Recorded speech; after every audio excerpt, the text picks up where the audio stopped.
Welcome. My name is Carrie Culleton. I am Ridgeline's middle school math and science teacher.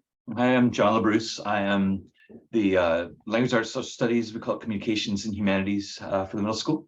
Hi, I'm Yaiko Rodriguez. I'm operations and special projects coordinator, and I'm just going to help facilitate tonight. Well, we begin each day, our weekdays, Monday through Thursday, with our morning block periods. We have about 50 students generally, that give or take, that we split into two blocks. And John and I split those blocks. So for instance, at the beginning of the morning, you see from 8:30 to 10:15, I will have one of the blocks and John will have the other blocks, and then they will transition at around 10:15, 10:30, and then we will teach the same material to the other block.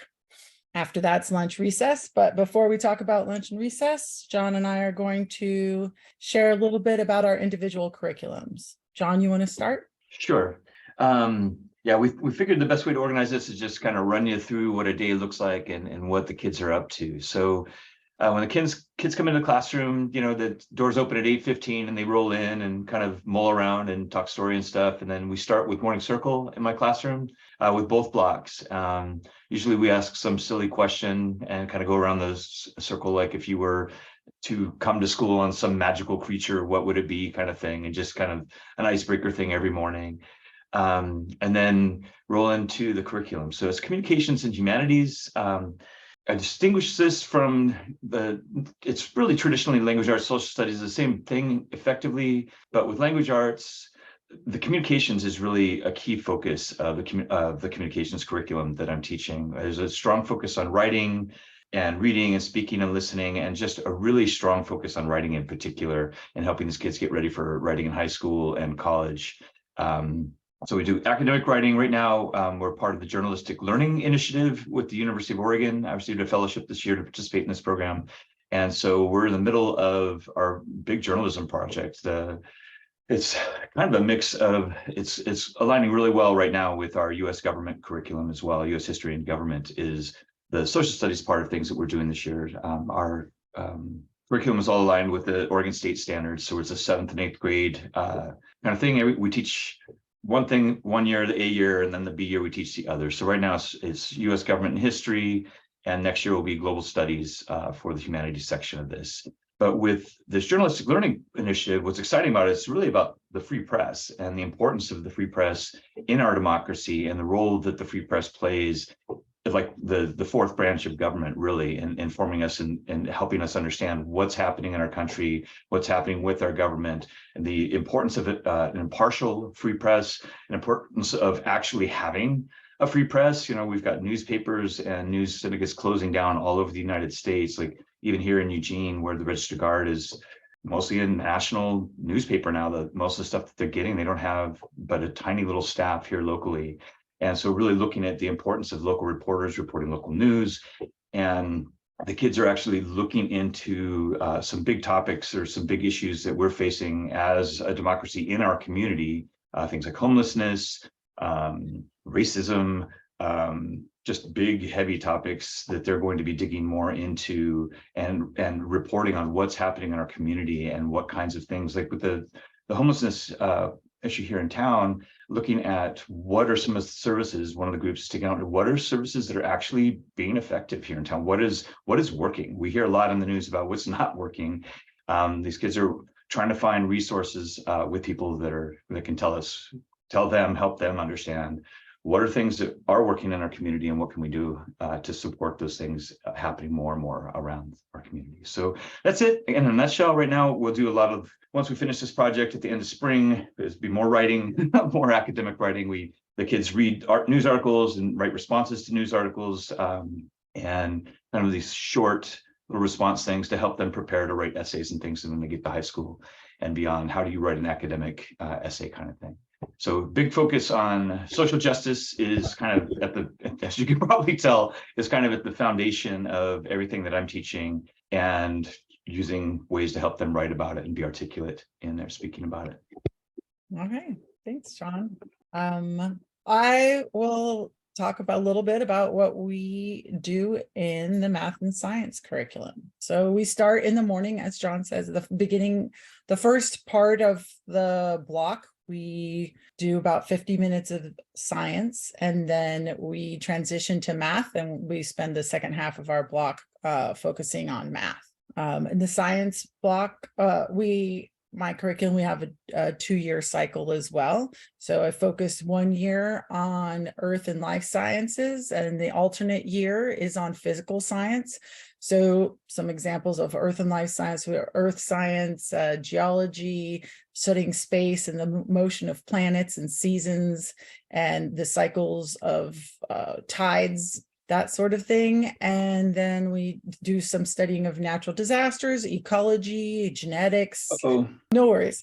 And then our alternate year is physical science. So we focus on motion and energy, magnetism, properties of matter, electricity. We do a lot of hands-on learning, lots of project-based learning labs.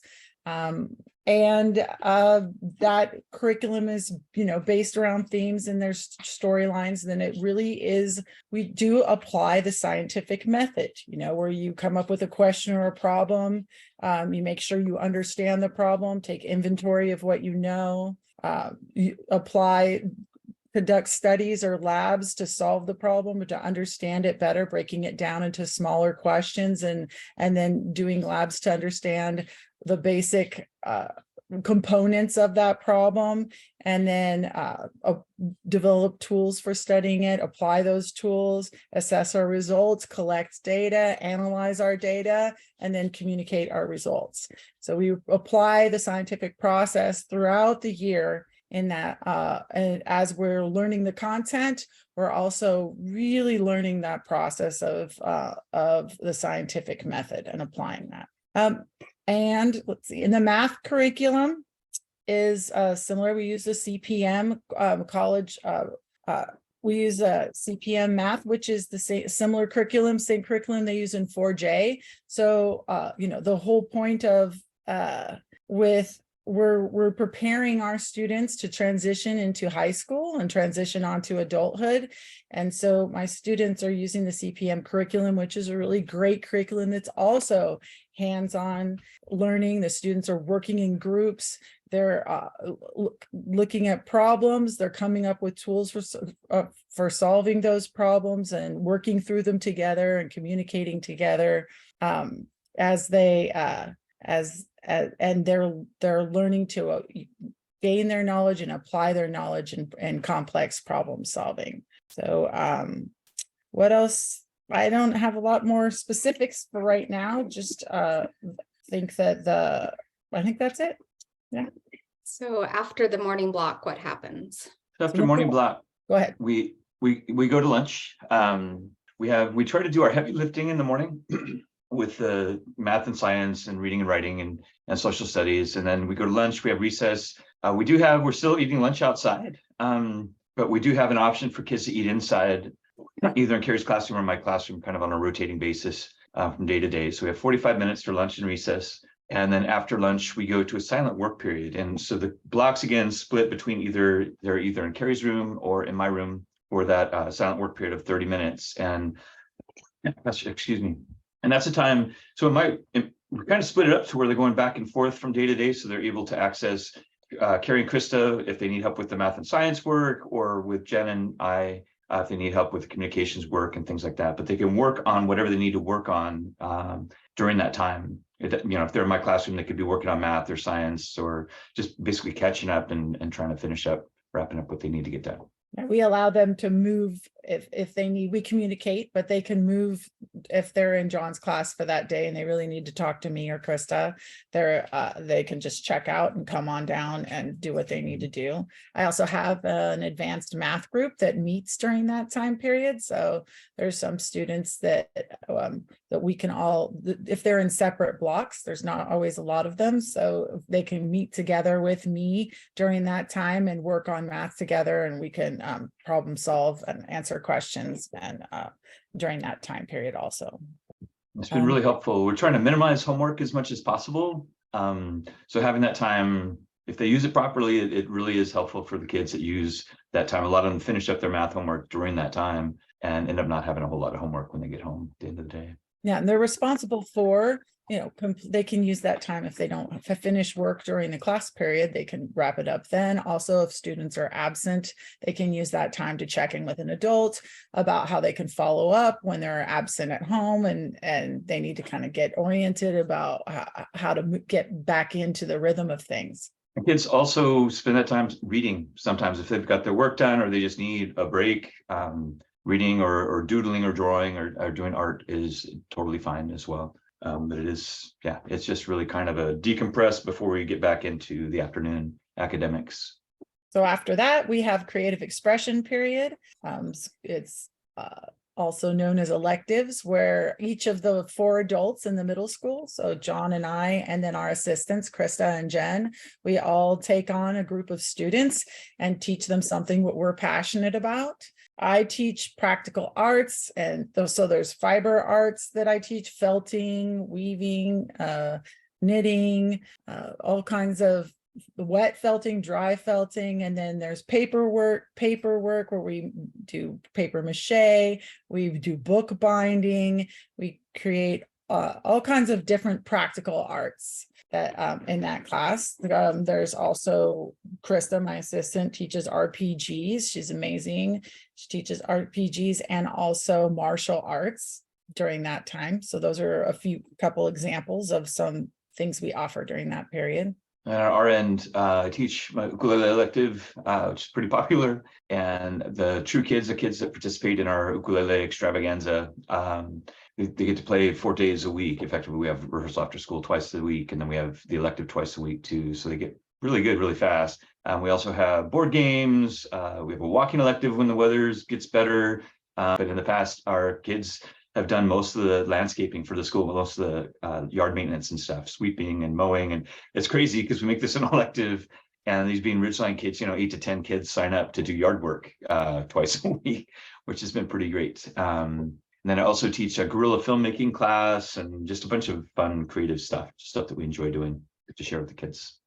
Yeah, some other things are going on nature walks and creating field journals. Those are some other activities. And mountain biking, and we've done just a lot of stuff.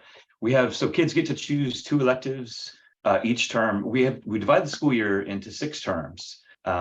Is it cool if I talk about this real quick, Carrie? Yeah, absolutely. Okay, so we divide the school year into 6 terms, and we do grades in the middle school. We actually, it's interesting because we were doing A, B, C, D, F kind of grades before COVID, but with COVID, we moved more back to that mastery, passing, no pass kind of thing instead. So it's like 80% for mastery, 60% for passing, and we've just kind of stuck with that. Feels a little bit better if the percentages are still there on the grades, so they can see, you need 90% if they want to get an A in high school or whatever. But we're really trying to help kids make that transition into, they've got work that they've got to get done, they've got to get the work turned in, and how that behavior affects their grades, so that when they get to high school, they're ready for that. And what they learn pretty quickly is if they get the work done and turning it in being the most important thing, it's pretty easy to get good grades if you're staying on top of the work and getting it turned in. And we reset the grades every term. It's the reason we have it in 6 terms a year, is so that they're able to, you get behind and sometimes it feels like this is just impossible. I've just failed. Why should I bother doing anything? So we reset the grades every term and we're starting over. So, forget the past. Let's try again. Let's try again. Let's try again 6 times. So we have 3 elective cycles. The electives go for 2 terms. The kids get a Monday, Wednesday elective and a Tuesday, Thursday elective. And they'll get a total of 6 electives through the school year. A little bit different this year because we're teaching health for one of the electives. Carrie's teaching one group and I'm teaching the other group. So they only have 1 elective for the 3rd and 4th term this year. Their other elective is health. And we'll be back to the full elective schedule in the spring. Yeah, I think that's great. And then at the end of the day, after creative expressions, we do jobs at the end of the day. That's a very Montessori activity for students to take ownership of their environment. So our class is responsible in the morning for putting up the flag in the morning, and then our students take down the school flag in the afternoon. They straighten up the environment, they clean tables, they spray tables, wipe tables down, they put up chairs, close blinds, put materials away. They're responsible for taking out the compost, and it's just very much a Montessori ethic of ownership of the environment. And the kids are great about doing it and taking care of it. They're on top of it. Then we have PE and art at the end of the day. And then Friday is pretty much the same schedule as the rest of the week. We just don't have creative expressions or PE and art in the afternoon because of the early release. So more or less the same thing. So that's kind of it in a nutshell. I mean, in terms of the actual, this is the academics and this is what we do. Okay. I'm going to stop sharing the schedule here. Okay. We'll start jumping into questions, and for folks that are still thinking of questions or prompts questions, go ahead and enter them as we're discussing. So, John, writing is incredibly important, but some students have anxiety with big writing assignments. Right. So do you have ways of helping middle schoolers get comfortable with writing essays? Yeah, absolutely. That's part of that's really what I'm working on. That's kind of the major focus. It's funny, we actually start with sentences. And this is kind of a hilarious activity. It's one of the most, it's insanely brilliant how well this thing works. It's a sentence combining thing where I give kids a series of single sentences, really simple sentences. Like, I have a dog, the dog is blue, the dog's name is Rex, the dog likes to play football or whatever, and they have to combine those into a single sentence. So the way this works is I have a series of 6 batches of sentences. They do that individually. Then they work together in table groups to decide what's the best way to write the sentence. Then those table groups go up and write one of the best sentences on the board. So we have all 6 sentences on the board, and then we argue about them for about a half an hour. Of which is the best way to write the sentence. And, there's an infinite number of ways to write any particular sentence. They get so into this. It's the weirdest thing I've ever seen, but it's like the intricacies of why would you put a comma here? Why not put a comma here? And those kinds of things, or should we switch around the order of the sentence? And we end up putting several different ways to write a particular sentence on the board and talking through it. And why are we making these decisions? And how does it change the meaning? It's a really deep conversation about sentences. One of my favorite things to do. We spend the first couple of months at school doing that. That's the main writing thing that we're working on, is how do we write effective sentences, like complex sentences. Then we start to move more into, okay, so how do we write paragraphs? Because it turns out that all those 6 sentences that they came up with are a single paragraph. But we start to work on, okay, so how do you make an assertion and explain that assertion and stay on topic? And then if you're going to make another assertion, you move on to something else. So the main assignment that we're doing, I've borrowed this from, there's a brilliant, they actually use this book at the University of Oregon with the Writing 121 students, but it's They Say, I Say is the name of the book. And the idea is, with academic writing, it's a conversation. People have written about things and they've written these books. And so you read the book, and then when you write about what they've written, you're engaging in a conversation. So it's like we start with one paragraph, the They Say paragraph. So we find an assertion that's being made in a particular article, and they say, this is the assertion they're making. This is how they explain it in a couple of sentences so that we understand what the assertion is. And then this is what I think about what they said. And they start with their own assertion about what was said in the article, just this one idea. And then they explain why they think that. So they have a short little 2-paragraph writing assignment that is harder than it sounds. And at first, it's really difficult. It's really difficult to make a clear assertion and explain it. And then when you're done explaining it, the paragraph's over. It's just, and you don't have, it's hard to stay on topic. And we spend a lot of time working on that, to where once they get that down, it's just kind of, it's pretty magical the way, once that clicks, oh, that's what a paragraph is you've got a clear assertion and an explanation, clear assertion, explanation. And so we start to grow from there, like once we've got those paragraphs down. So we start real small, start with sentences, and then we build it up to paragraphs, and then we move on to longer essays where they'll look at 2 articles and kind of discuss the perspectives offered in both, and then how what do I think about, do I agree with some of this, I agree with some of that, but I think the whole thing comes together like this kind of thing. We do a similar thing in science where students have to write their conclusions and they support their conclusions with data, and they write their individual ones and then they share them in their table groups, and then they choose somebody from their table group to share with the whole group in the class, and I put them up on I project them on the board, and then we look at them and we decide which one we want to make our class consensus, be our class's consensus result, and then we post it up there, and we take ones from each one and make it the best group consensus discussion. So we're processing the process of creating this paragraph taken from the student's work that cultivates that, like, oh, okay, this is the process. We're walking through that process of deciding how to communicate our reasoning the best way and support our assertions together. So we do that every time we do an assignment also.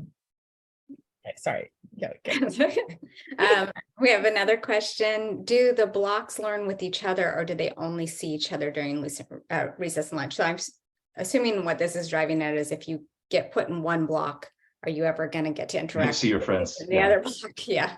They see each other a lot. They see each other at recess. They also, during electives, is all mixed up. Like, they're all mixed up for electives. There's some in their morning blocks, they usually stay separate. I have that one advanced math group, they mix a little bit, they mix, but then so there's few times during the day that they do mix. It was one of those decisions we made when the middle school, kablooied. We used to just be, it used to be Carrie and I, and 25 to 30 students. And then when the middle school expanded, we after the fire, we ended up with just 2 upper L classrooms, and then it was 3 upper L classrooms. We kind of grew back to where we were before. So when we grew up, we decided, rather than have me and my assistant teaching, kind of like upper L and lower L, and then Carrie and her assistant teaching one group, and that, never the twins shall meet kind of thing. We divided up so they're moving back and forth, and so there is more interaction than they would have, for sure, if we had just split it and we had 2 separate classrooms. We also, on Fridays, there are times, we kind of play it by ear in terms of, we work really, really hard. It is an extremely rigorous academic program, and we all get worn out.